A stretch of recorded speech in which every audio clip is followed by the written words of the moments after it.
It all started like any other Monday morning. I strolled into the office building with a coffee in hand, wearing a hoodie and jeans.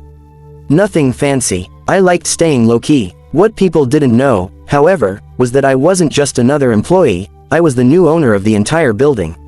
3 weeks ago, I finalized the purchase through my holding company. I wanted to quietly assess how things operated before making any major changes.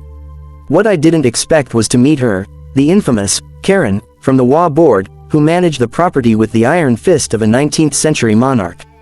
The moment I stepped into the lobby, she made a beeline toward me.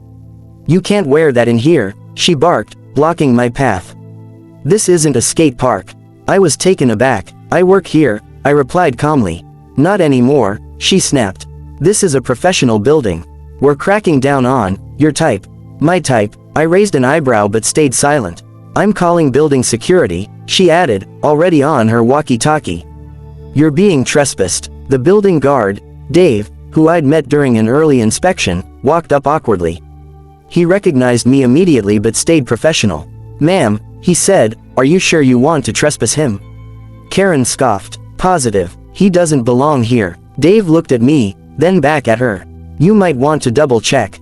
"Oh, please. I run this building," she spat. Now, I had planned on revealing myself later, but something about her tone, the arrogance, the entitlement, pushed me over the edge. I pulled out my phone and called my assistant. "Bring the folder down, now." 2 minutes later, my assistant appeared with the property deeds and documents. I handed them to Karen, who took them with the same energy you'd use to snatch a parking ticket off your windshield. "What is this?" she asked, flipping through. "Ownership documents," I replied. "I bought the building 3 weeks ago." Karen went pale. "No, this can't be right. I'm the HOA manager. I have control over." "Not anymore," I interrupted. "The HOA's management contract was terminated last Friday. You should have received the notice." Her phone pinged. She read it in real time, an email from the property board confirming the termination. Her eyes widened, and for once, she was silent. But that silence didn't last long. "This is illegal," she shouted. "You must have forged something. I'm calling the police." She actually did call them. 15 minutes later, 2 officers showed up.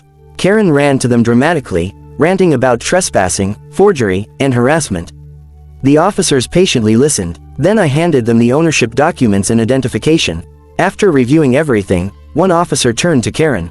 "Ma'am," he said carefully, "you're no longer authorized to be on this property. You're actually trespassing now." Karen lost it. She screamed, refused to leave, and then shoved one of the officers. That was it. They calmly placed her under arrest for assaulting an officer and trespassing. As they walked her out of the lobby in handcuffs, she screamed, "You'll regret this. I own this place." I just smiled and sipped my coffee. "No, Karen," I said quietly, "I do." Since that day, the atmosphere in the building has changed. Employees walk in relaxed, the new management team is respectful, and the lobby no longer a war zone. As for Karen, she's banned from all my properties. Some lessons hit harder than others, especially when you assume everyone beneath you doesn't own the ground you're standing on.